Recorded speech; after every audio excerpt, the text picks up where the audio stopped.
Hey everyone, tarekith here, and today I'm going to be taking a deeper look at the Teenage Engineering OPZ. Kind of cute.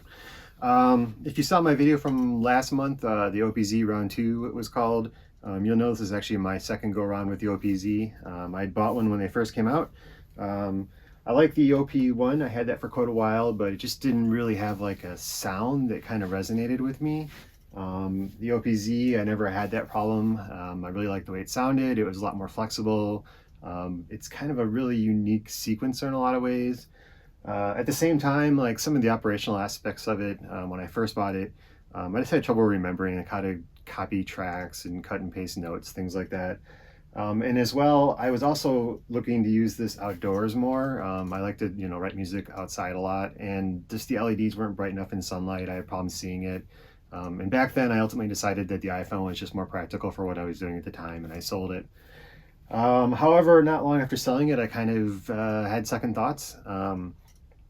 It has a really unique sequencer, and there's a lot of functionality packed in such a little device. So I decided to get one again, and I have to say, overall, I'm really glad I did. I was impressed with it the first go around. I'm even more impressed with the second go around, and for whatever reason, the things I found difficult the first time around, this time just came more naturally to me. And I'll talk a little bit more about that in my kind of recap at the end of the video. So anyway, I kind of wanted to dive in and talk about this a little more than I did in kind of my initial video. I want to focus on some of the hardware aspects of it first. That's the one thing I get the most questions about from people. There's a lot of negative press about the OPZ, some of it founded, some of it unfounded, I think. So we'll kind of dive into that. I also have a couple little accessories here, nothing major. I've got the little vinyl kit that came with it. It's like a little storage case. It's pretty well made. I mean, it's not essential for carrying your OPZ. The box it comes in isn't much bigger than the actual vinyl case, and this is super padded. So if you're looking for something portable to transport the OPZ and that's going to protect it, the box it comes in will work just fine. But I do like this. It's easy to keep the OPZ and the USB cable in there. I can just toss this in my backpack whenever I go anywhere outside. And I really don't have any concerns about like the overall, impact protection of this. Like I wouldn't go dropping it, but for, casual use, it's plenty sturdy. And I find it pretty convenient. So I do actually recommend one of these. I think they're around 30 bucks, which can be a little pricey, but for me, I thought it was worth it. So yeah, let me reposition the camera here, and I will talk a little more about the hardware aspects of this, and then I'll go into kind of some of the operational side of things and show you how it works and how things are organized. And then at the end, as usual, I'll let you know my thoughts and what I liked and didn't like about it. Stay tuned. Okay, so one of the first things I wanted to talk about was just the hardware itself. Overall, I actually think it's pretty well made. I haven't had many problems with mine compared to some people. I think the plastic feels nice. It's got kind of a soft feel to it. It's got like a unique look, each one, like from the injection molding. It feels solid. It's got nice weight to it, especially with the rumble module, which I'll talk about in a second. Kind of one of the only complaints I have about the build quality of it, it's almost built too well. The edges are so precise and sharp that these corners can, they can dig into your hands a little bit for something that's made to be held. If those are rounded a little bit, I wouldn't mind. But overall, like I think it's pretty well made. Like I don't have any bows with mine. I have no problems with the case bowing like some people have had. I was worried about this power switch maybe being kind of flimsy, but overall it hasn't really been an issue for me whatsoever. Like I feel it's more solid than I expected. The buttons all feel good. I don't have any problems with double triggering. It's it's a tiny little keyboard, but it's playable. You can do chords and things like that on it. I know some people like to put knobs on here because they don't like these little jog wheels, but actually these feel pretty good. They're smooth, they turn well. There's some acceleration built in so that, if you turn it really fast, you can scroll parameters quicker. And if you turn it slow, you can kind of fine tune. And unlike some synths, I think the acceleration is really well done. There is like, the option to put like these sort of Lego Technic, knobs on here, but personally, I didn't really think it was necessary. Like they feel pretty good on their own. Some people have had problems with these popping off. The magnets get weak, I think. But at least here, there's been no problems with that. There's like a little pitch bend button here. On my first OPZ, this was like not quite so sensitive, but for some reason the second one works great. I mean, it's actually more accurate than I expected it would be for like bending notes and things. I don't use it all the time. It's in kind of a weird place, but that works pretty good overall. There's a headphone jack output and USB-C output. USB-C is class compliant audio and MIDI. It comes with the USB-C to USB-A cable. I bought the additional USB-C to USB-C cable just because that works better. There's a mic input on the side. If If you pick this up and hold it, there's a gyroscope in there that tells it's picked up, and it'll actually activate the mic if you want. You can disable this. There's like an options text file on the hard drive itself, on the drive inside here. You can modify a few options. That's one of them. There is a built-in speaker. As you expect from something so small, it's quite tinny. If you're just quickly previewing, your presets and things and want to find a sound really fast without headphones, it works though. As I mentioned, there's a built-in gyroscope as well, and that's actually assignable in the LFO page. So you can assign the gyroscope that tilts. So basically, you can tilt the OPZ and control like a synth parameter. So you could tilt it, have it open up the filter cutoff or the panning, things like that. That's more sensitive than I expected it to be, and it could be real useful in a performance. And then you have these buttons here on the back, different operational buttons, which I'll cover a little bit. The one thing that did kind of surprise me in terms of build quality actually was these 4 feet on the bottom. When you first get the OPZ, you need to kind of open it up to access this little phone holder that's built into the inside. And I'll show you what I mean by that in a second. But the only way to do that when you first get it is you have to kind of use your fingernails to grab these. And the plastic on these is really, really soft. And with just a few times of doing that with my fingernails, like the feet got quite chewed up. It's a super, super soft rubber. Teenage Engineering sells replacements on their website, but they seem to always be out of stock. So instead, I'm going to use this little key that came with it on the inside to do this instead. There's also a button here to activate the Bluetooth connection. So if you want to pair it with the device, you can press that button, and then you can pair it with the iOS app and things like that. So you can take this off. It's a little fiddly. As you can see right now, I have the rumble module in my OPZ. This is basically like a haptic feedback for the bass. I got it thinking it would probably be kind of a gimmick, and it is probably kind of a gimmick for some people, but it's actually way more accurate than I expected. And I mentioned this in my OPZ round 2 video. It definitely gives you a pretty good picture of what's happening on the low end of your OPZ as you're holding it in your hand. So if you maybe don't have like the best headphones, they don't have the greatest bass extension, like it can tell you if there's too much sub bass going on, or if it's just turned your bass into like a muddy drone. It's way more sensitive and revealing than I expected. And I actually like it quite a bit. I would highly recommend it if you're somebody who likes to sit with OPZ in your hands and write music. It's more useful than I expected it to be. But the rumble module doesn't come with it. It was extra. I believe it was around $80, so kind of pricey for some. What did come with it in this spot was this here. Basically, it's a little phone holder, and you can just pop it out and pop these off, and then they'll stick in the back of the unit. Let me put this back on so I can demonstrate, sort of. I highly recommend using these keys to close the back. It's much better than your fingernails. So the initial idea with these is there's 2 of them, as you can see, is if you have this little card inserted, you could stick these in here, both of these, and then prop your phone up so that while you're working with it, you can have the app on your phone and see what you're doing in real time, if you're not quite remembering what all the button combinations and things are. I thought that was great, and I thought it would be something I would use a lot, but unfortunately, when you have this in the back with your phone there, it actually kind of blocks some of these buttons, which you need quite often. So ultimately, in the end, I don't really use this that much. I just keep it handy in case I need to get the back open. One of the things you might have seen as well with the back off was that there is a user replaceable battery. It just pops right out. But as far as I know, they don't actually sell that battery, I think, if I remember reading right. So there's an option there, but you might have to jump through some hoops to get a replacement battery if you need one. In addition to the rumble module and this kind of default little stand kit that comes with it, there's also the OPLab module, which lets you output MIDI and CV. So if you have modular gear you want to interface with, there should be no problems as far as that goes. Although you don't need it for MIDI, it does also transmit MIDI off the USB port as well. So overall, I think it's a pretty good unit as far as like, build quality. Like, the feet were a little concerning to me. The fact that the feet are pushed into the insides from the outsides are a little strange. Sometimes some of the button combinations you have to press, can kind of cause it to wobble a little bit, but it's a minor complaint. It hasn't really been too much of an issue in use. The knobs feel good. I don't really feel like I need, those little add-on knobs some places sell. And overall, yeah, I have no problems with this unit or the last unit I had. And, if you're worried about the build quality of these, I think, and in some cases, I think it's just a little exaggerated by people who had a bad experience. And again, like I fully realize there's more than a couple people out there with some of these issues, but I think Teenage Engineering is selling far more of these that work just fine than they are selling problematic ones. So it's built well, it's built better than expected, and I personally don't see any problems with it. I take mine with me all over the place, and I'm not really like babying it, handling it too lightly. It seems like it's holding up just fine.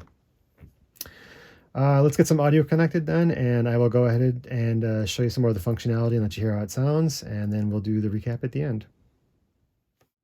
Okay, so now I've got the OPZ hooked up to my laptop here so we can record what we're doing and you can hear what's going on. Normally when I'm in the studio, I just use the USB cable to send audio to my laptop. It is class compliant audio and MIDI via USB, which is quite convenient. There's a tiny bit of latency, but it's not that bad. I'm also connected to the iPad app. I use this quite a bit at first when I got the OPZ to learn my way around. But these days I pretty much only use the OPZ on its own. I don't really need to look at this app anymore. So I just brought that out so you can kind of follow along and see what I'm doing, because there are a lot of small buttons on here. And if you're not familiar with the operation, it can be kind of daunting to see what's going on. And this just gives you a better visual representation. For what it's worth, I've used the app on my iPad, my iPhone, and on my laptop, and all of them have worked fine with no problems whatsoever. They're very easy to use. Not only can you see what parameters you're controlling at any one time, you can also configure things. This configurator. For each one of the tracks in the OPZ, there's 8 tracks. There's 4 drum tracks, and there's 4 basically instrument or synth tracks. You can select up to 10 different instruments or synth engines to assign to those. They're freely assignable. There's some different artist packs. There's things like analog modeling, FM synthesis. There's like a piano and organ engine, and those all can be freely assigned, as well as you can record your own samples and assign that to one of these engines as well if you wanted to, like for just messing with like found sound recordings. So the app's pretty useful when you're first getting into the OPZ, but like I said, you don't have to use it. The layout and organization of things makes sense pretty quickly once you start diving in. By default, when you use the OPZ, everything you do is auto-saved in real time. So as you're tweaking, patches and things like that, you don't actually have to go and manually save things. It does it for you automatically, which is great for initially coming up with ideas. But in this case, I'm going to be showing you a few different things and experimenting, and I don't want to overwrite stuff I've already recorded. So I'm going to turn off autosave and enable manual saving. So to do that, I hold down the project button and then track, and you'll see these LEDs light up. And now when I hold down program, I can see this track button is lit up red. And that just tells me that autosave is disabled. And you can see that here as well in the app. So now I have to manually save whatever I do if I want to, save those changes for later. So it's great if you're gonna let somebody borrow your OPZ to mess around with and you don't want them to overwrite what you're doing, or maybe you've written an entire performance and you're gonna play it out. And you don't want to overwrite, what you'd already saved. So you can just disable autosave and, save manually if need be. So usually I use autosave initially, and then for just sketching out ideas, so I don't have to worry about actually capturing those. And then when I want to fine tune things and I might maybe make mistakes, want to go back, that kind of thing, I'll disable autosave. So anyway, let's kind of talk a little bit about how the OPZ is organized. You've got these 4 buttons on top. These control kind of overview of things. The first one, like I mentioned, is the project button. You hold that down. You get 16 patterns per project. Each pattern can have its own synth and drum assignments, its own effects. Basically, you can think of these as little grooves basically per project. There's also a mixer view. You can see your mixer settings. Only on the app can you actually see an overview of all the channels for this. But it also lets you, with the mixer view, you can actually mute tracks as well. This is how you mute things. One of the interesting things about the OPZ is it actually has mute groups. So, and this is per pattern, you can save mute groups. So I could have this is one mute group. I could switch to another one and mute some different tracks. So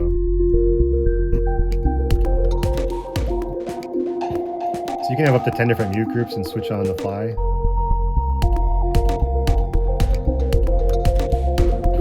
That's pretty useful for live performance. The next button on top here is a metronome. This is basically your tempo, your level. You can assign swing kind of globally as well, which is useful. And then this last button is in its default mode, it tells you the battery, how full the battery is internally. So you'll watch when I hold down, these buttons kind of light up in sequential order. So this tells me it's fully charged. And you'll notice this kind of functionality a lot. There's the OPZ uses this aspect of scrolling across these LEDs to let you know it's completing a project, or I'm sorry, completing an operation. So if I did want to save, I could hold this project down and then save to a new project. And you'll see it slowly light up to say, oh, look, I've saved that now to that project. Go back to my first project. As I mentioned, there are 16 different patterns on these step keys here for each project. They're all self-contained with their own sounds. So just kind of show you what I mean. This is the first pattern.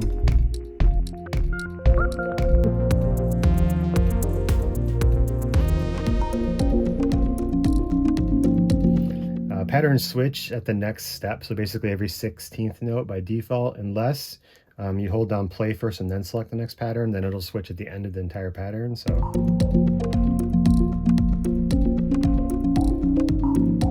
in this mode, it'll finish playing all the way to the end before it switches. So it's nice to give you a little bit of flexibility there. Again, one of the things I'm always impressed with the OPZ is like how performance oriented it is. It's like made to be tweaked and stuff in real time, and they give you a lot of those little kind of, you know, options to let it set up the way you want to play. So if you want to switch right away, you can do that, or if you want to wait till the end of the current pattern, you can do that as well. So yeah, so there's 16 different patterns per project. I mentioned before, basically you have 4 drum patches, 4 drum tracks in each pattern. So you have like a bass drum, a snare, a hi-hat, and like a general purpose sample one. And these can be anything you want. This is just how they're organized by default. And then you have 4 instrument or synth tracks. There's a bass, a lead, an ARP, and a chord track. And again, these are a little more restrictive. You can only do ARPs on this ARP track, and you can only do like polyphony chords, at least with, I believe it's 3 or 6 note polyphony, depending on how you have it set up on the chord track. The bass track and the lead track both have 2 note polyphony, if I remember correctly. And I mentioned earlier, you can see like the different synth engines that are assigned to each track. So for this case, let's see, I'm going to select my lead track. And if I wanted to change what synth was currently playing for that, I just hold on this track button, and then these black keys here, these are the 10 synth engines that are available. And for each synth engine, there's different presets that are assigned to it. So there's presets that come with each synth engine, or you can save your own just by holding down, like after you've made a tweak to whatever synth you're using, you can just hold down one of these buttons and it'll save it there as well. So you get not only a few factory presets, but you can save user presets as well. So let's just make this a little easier to hear. All right, so I'm on my synth track again. This is what's selected. And if I want to change the synth engine assigned to it,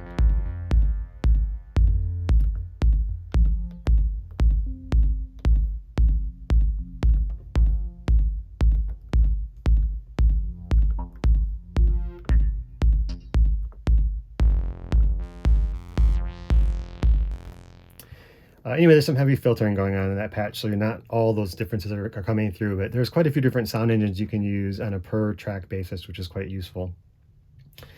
And of course, you can also use these keys on here to play those synths. Now, if you select the chord track, you can do polyphony. If you select the ARP track, you can play ARPs.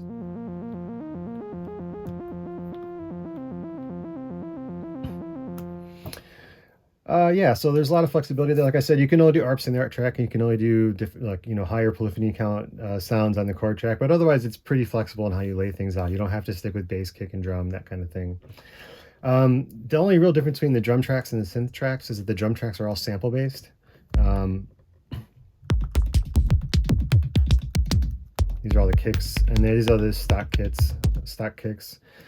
These are laid out just like the OP1, if you're familiar with that. So basically, you can take up to 25 separate samples, use another app that Teenage Engineering has created, commissioned to have done.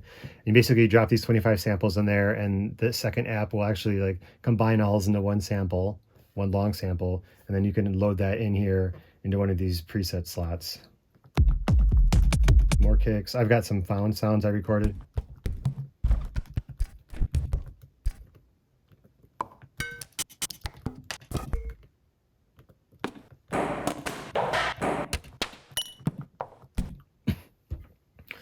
So you can get quite a few sounds in here, especially if they're your own samples. They are mono, that's kind of the only downside, but if you don't like the stock samples, you're not stuck using those if you don't want to. I guess the next thing to talk about is the sequencer. Actually, wait, let me go back. So there's, like I said, 4 drum tracks, 4 synth tracks, and then you still have 8 other tracks that you can play with. This track here, this is your effects N1, your effects N2. There's a few different effects types. This is the delay, how I have mine set up. You can change the delay timing.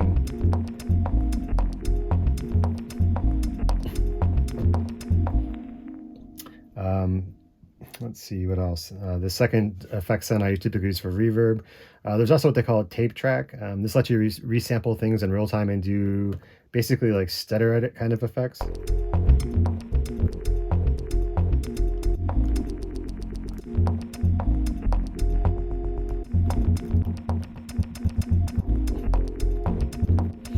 One of the nice things is you can actually record all those button presses and actually sequence that in real time if you want. Then we have a master track. This lets you define not only the key, but you can do keyed and chord changes in real time, as well as apply a master chorus and a master drive to kind of pump things up. There's also a master filter and resonance as well. And then the last thing we have here, the last sections here, we have this kind of performance effects track. So if I play this, let me pick a new...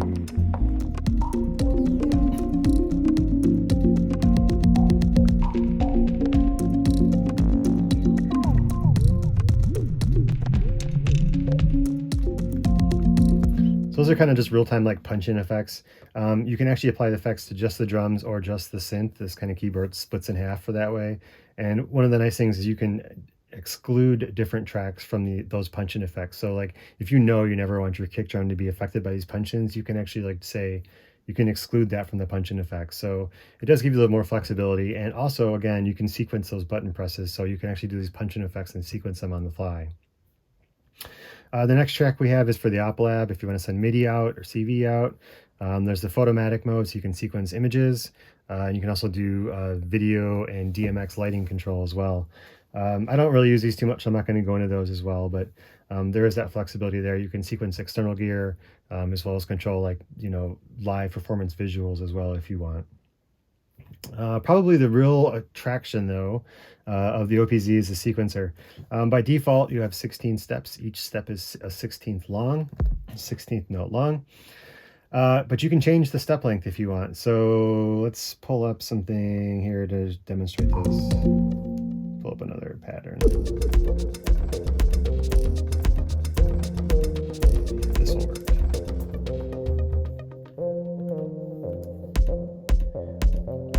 So right now I have just a kick drum in my lead track, and I'm going to select the lead track.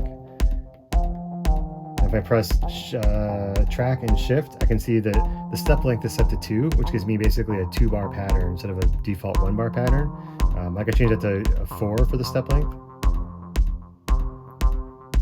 And you'll hear it changes the timing because now each step is longer than it was before. We're down to a 16th. Or you can even do odd numbers like 3 counts per step. One of the interesting things here is that this means you could in effect have up to 8-bar patterns on the OPZ.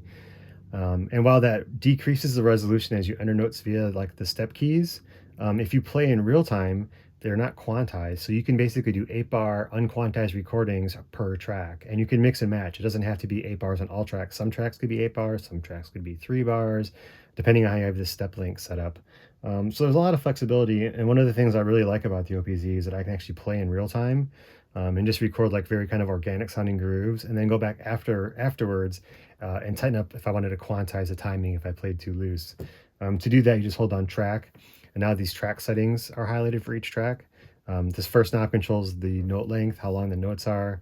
The second knob controls the note style, so you can do polyphony, you can do monophonic, you can do legato. And the sampler tracks, it does things like repeats and reverse and whatnot. There's the quantized value I was talking about right now, it's set to 32, fully quantized is 100, quantized fully off is 0. And again, this is per track, so you can quantize some tracks and not quantize other tracks. And there's also a portamento, which is useful for those kind of sliding sounds, which you can hear in this.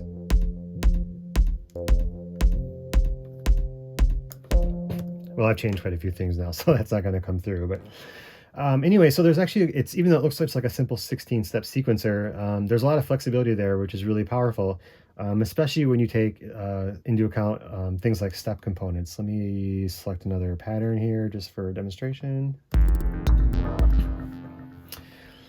Let's select a track. Let's see.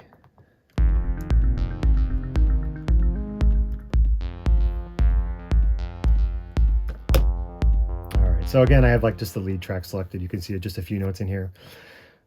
Step components are basically like per step MIDI effects, so that they actually alter the sequence data, but not alter the synthesis data. And I'm not going to go into every single one of them because there's quite a few of them down here that you can choose from. But you can do things like have every step play twice. You can have every step get halved for like ratcheting effects. So let me kind of demonstrate some of these. So let's see, for this one, I'm going to hold shift and press that step and do double or quadruple notes.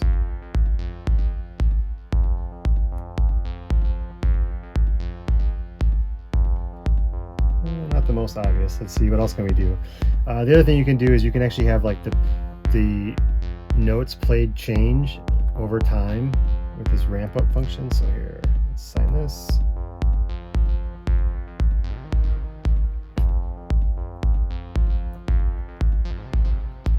So you can hear every time this note plays, it plays a different pitch. And I'm going to assign another one really quick to this one for note down.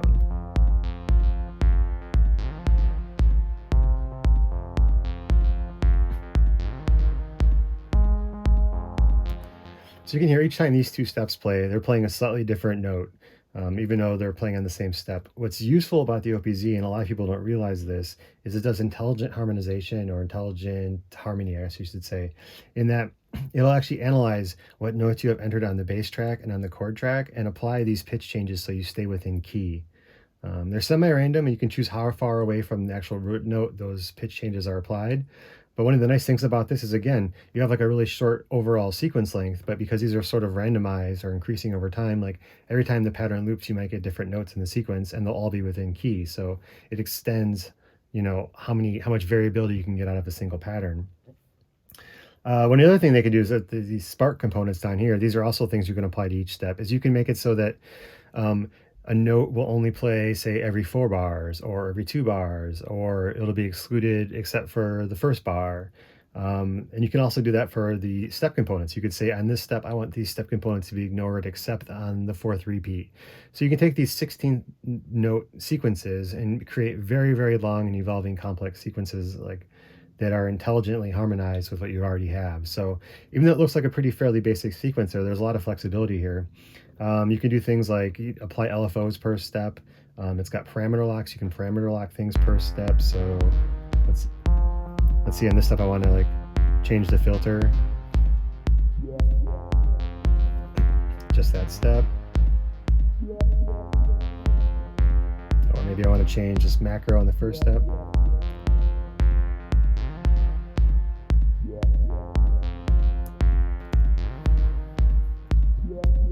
Try this. You can also record parameters in real time on the fly, and again, those are like very loosely quantized, so it almost feels like a real-time recording. So quite a bit of flexibility there. I don't want to go, like I said, super into step components. I think it's one of those things, you know, it's a major aspect of the OPZ, but they're so complicated and there's so many of them. I shouldn't say complicated, they're so in-depth and there's so many of them that I could do a full hour-long video on just those, and other people already have on YouTube. So I would search there if you're interested in kind of learning more about step components and how you can alter your sequences. Kind of the last thing I want to touch upon then is just how the Synth Engine is organized.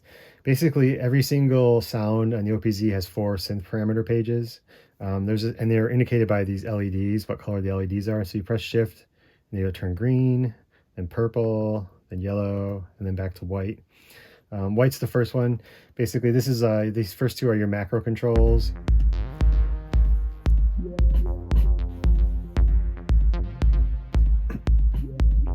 And what these actually control will depend on which synth engine you have selected, but it could be pitch, it could be wave shape, it could be FM amount. It just depends what synth engine you're using. On the first 4 tracks, the drum tracks, which are sample based, it'll control playback pitch or reverse.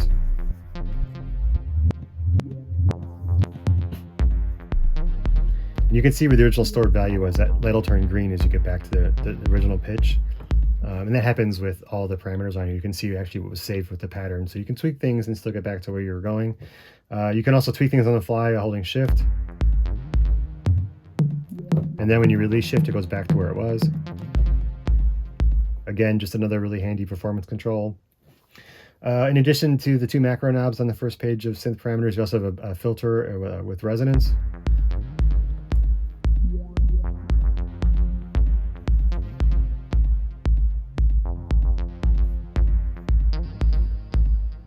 The filter is a DJ style filter too, so the default position would be straight up at 12 o'clock. As you turn it right, it's a high pass filter. As you turn it left, it's a low pass filter, so you get a lot of flexibility there.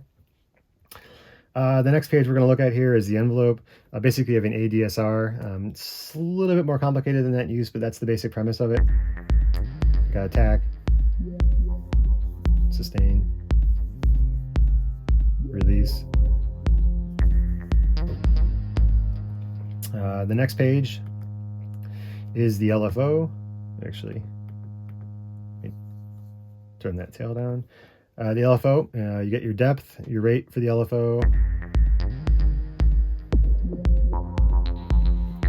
The destination. This is one of the few things that's a little confusing. So the destination here is P1, P2, the filter, resonance, the attack, the vibrato, panning, and volume. And this LED here changes to show you what you're actually controlling. I still haven't quite memorized what those are, but I'm getting there. And then finally you have the LFO shape, and the shapes are nice because there's 2 different kinds of shapes. There's like basically freely oscillating shapes that just repeat indefinitely, or you can have shapes that only apply, they re-trigger every note on. You can see that little down arrow here on the screen. There's also one shape basically it'll just fire one set value one time and that's it. Again, so there's tons of flexibility there. The only thing that you'll see different here with the LFO page is that on the ARP page, the ARP track, the ARP doesn't have an LFO track, it doesn't, or an LFO page. The LFO actually changes the ARP parameters then. So let's unmute the ARP real quick. We change the speed of the ARP. You can make it different patterns.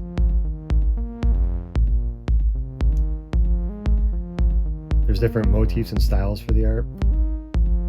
And you can change the range, like how many octaves basically will the ARP play. So again, pretty unmusical example there, but you get the idea. And then finally, the last screen of synth parameters. These LEDs will light up yellow. The first 2, this is the effects send 1, effects send 2, and then you have panning and the volume control for that track. So turn the volume down, apply a bunch of effects. This is delay or reverb. And again, keep in mind, these can all be step sequenced and recorded in real time, parameter locked, all that kind of stuff. So for the most part, every time you pull up a sound on the OPZ and you want to tweak it, you have 4 pages of parameters to tweak. They're all color coded. You'll quite quickly remember which colors correspond to what. I always know if I'm on yellows, I can change my volume. White's kind of the home page with your macros and your filter. Green's going to be your envelopes. And then purple's going to be either the ARP or the LFO. So it's a little weird at first. Once you've used it a few times, it's pretty easy to remember. And that's about it. I know that seems fairly complex to some and fairly simple to others, but I think the real aspect of the OPZ that's cool is this integration between the sequencer and the synth parameters. Everything can be parameter locked, can be sequenced.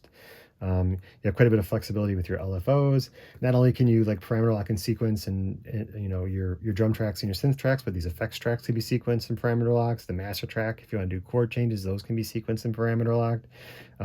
These crazy step tracks, these punch-in effects can be recorded.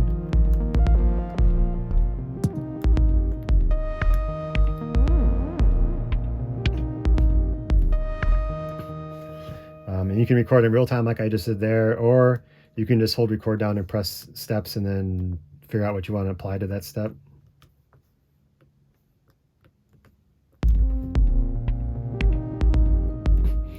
And again, this applies to every single track in the OPZ can be sequenced like this. One more thing I'll kind of just mention real quick when it comes to like recording. It's actually got a record wait mode too, which I really like. So let's see. You can basically, when you're in stop mode, you can hold on record and press play. And now it'll wait until you enter a note and start recording when you press that first note.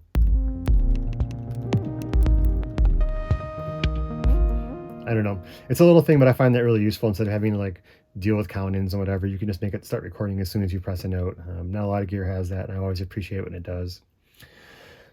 So yeah, that's a really quick overview of the OPZ and kind of sort of how it's organized and what all you can do with it. I shouldn't even say what all you can do with it. There's so much more you can do with it, but that's like the basics. I could make literally like a 2-hour video on like the finer points of controlling and sequencing everything in here, but I think that's beyond the scope of this video. So you can see, like, one of the things I really enjoy about the OPZ is just how combined the sequencer is with the Synth Engine and with the effects and with everything else. Like, you can sequence everything and you're not stuck with just 16 sequence notes. You know, you can go to 8 bars long. You can record in real time, unquantize, and then quantize after the fact. You can step record, you can record real time, you can wait to record till the first note. All in all, there's a lot of flexibility here that I think you wouldn't expect for such a small little device. And once you spend the time to kind of learn, like, you know, what the different colors of the knobs mean, and the different organization aspects, like, it's really not that hard to find your way around. I think one of the things I really struggled with when I first had the OPZ was I tried to learn it all at once. I just felt like I had to master it all and learn every single little function, and that got really frustrating. And instead, the second time around when I bought one, I just said, I'm just going to work on what I need. I'm just going to focus on what I need to actually record ideas and just add functionality as I require it, which sounds pretty obvious, but some people like me like to go OCD and say they know everything about a device. And with the OPZ, there's so many different button combinations to learn that it was just overwhelming. Instead, stepping back and just focus on simple sequencing and recording things in real time and just getting ideas down, and ended up being way more fun. And now I can go back and look up, like, in the manual, which is also in this app here. There's a copy of the manual. Now I can go back and look up things like how to copy tracks or how to copy certain notes or things like that. So if you get the OPZ, I would definitely recommend that. Start small, start easy, you know, make sure you're having fun along the way. And then you can go into the finer details of editing and things like that. And there's a lot more flexibility here than you would ever expect on that front. That's it. Let's step back and I'll give you my final thoughts on this. All right, so there you go. There's a little bit more of a closer look at the OPZ, what I like, what I don't like, the hardware, how it works, how it doesn't work. I know I didn't cover everything in this. This is actually quite a bit deeper than I think a lot of people really give it credit for. Some aspects, like I mentioned, like the video packs and, you know, the DMX lighting and even some of the sampling functionality are just things that, like, I don't really use that much. So I don't think it's really fair to kind of try to cover the stuff that I don't really know that well. But hopefully it gives you a better idea of, like, what to expect if you're considering the OPZ. Overall, I'm actually really impressed with this still. I don't know why. The second time I bought this, it just resonated with me so much more deeply. I found it way more intuitive. Those kind of like button combinations that just seemed esoteric at first really made much more sense. And I find it really quick to get my ideas down. And not only that, but I'm actually really happy with the way they sound. It just has like a real deep sound quality to it. I don't know how to describe it. Like, it doesn't sound cheap. It doesn't sound like a toy. I mean, it's really easy to kind of dismiss it based on this, like, you know, little size, but you can get some really good sounding music happening in this little box. In terms of like the sequencer, I think that's like the real big draw of this. It's kind of like Electron boxes where you have a real close relationship between the sequencer and like the sound engine. The step components are something you just really don't see in other devices, and it really, you know, allows you to take just these 16 steps and extend them for much longer and get all kinds of random variability that makes like really simple sounding patterns something much more complex and evolving over time. It's also really fast to use. Like, I've kind of touched on this a few times, but like now that like I've kind of got a handle on like all the shortcuts and like understand better like the way that Teenage Engineering is organized things with color coding and whatnot, like, it's really quick to use. I mentioned before, you know, it has connectivity with the iPad, the iPhone, you know, the desktop as well. But for my own use, like, I pretty much only ever use this. I don't ever really connect a second screen to it anymore. It's been pretty easy for me to remember now, like, what the different pages are and what the different color coding means for the most part. Maybe the LFO and like the art page on the art track are probably the only things I still really get a little confused on. But even then, it's easy to play around with and figure it out on your own. The other thing I like about this, and it's kind of surprising for something so small, is like how performance oriented this is. The fact you can store like, you know, mute groups and different patterns, and you can switch patterns like on the fly or at measure breaks, things like that. Like, it's really heavily performance oriented in a way I didn't expect. Now, I'm not sure I'd actually want to kind of get up on stage and like try to do that. with this device. I mean, you definitely could, but it is kind of a little fiddly to hold in some of the button combinations. Like there are times I do find it works a little better on the table versus just in my hands for some of the things. But the fact you can do that and you can actually create these basic patterns and then perform them into a song fits right into my typical workflow. If you watch my channel, you know that I'm a really big fan of groove boxes, and I think for the size, this is actually one of the best groove boxes I've used. Like I said, it's surprising how much functionality is in here that I think most people don't realize, and I think Teenage Engineering did a really good job with the UI. The fact that there's no screen might be a turnoff to some people, but you know, things make sense now that I've used it for a while, and I think it's really quick to get your ideas down. So yeah, I would really recommend this. I think, you know, it might seem kind of pricey, about $600-700, but the fact you can load your own samples, you can sample on the fly, you can make these, you know, cool videos if you're into that kind of thing for, like, you know, your stage performances. If you're a lighting person, you can integrate lighting, you know, with it. Via the OPLab module, you can interface it with CV gear. I don't have the OPLab module. I know there's been some complaints about the durability of that, but that's just something I haven't been able to test. So overall, yeah, I really like this device. I'm super glad I got it. I have quite a bit of other more expensive hardware in the studio right now, and this has kind of been getting all my focus, even on days where I'm not outside and just playing in the studio. It's just fun to use, if I'm quite honest, and it does things that nothing else does. So don't let its small size put you off. Don't let some of the negative things you've read put you off. I mean, they're concerns. I'm not trying to like downplay some of the issues that some people legitimately have, but the more I use it, the more I talk to other users, like those things aren't just universal. They seem to be kind of hit or miss. It's unfortunate, and hopefully Teenage Engineering can kind of improve that as time goes. But yeah, if you're interested in this, if you like sequencers, if you want to sequence other gear, if you want something just portable for making beats, it's really hard not to recommend this. So I hope you found that useful, and if you have any questions, put them in the comments, and I will get to them as soon as I can. Thanks, and I'll talk to you again soon.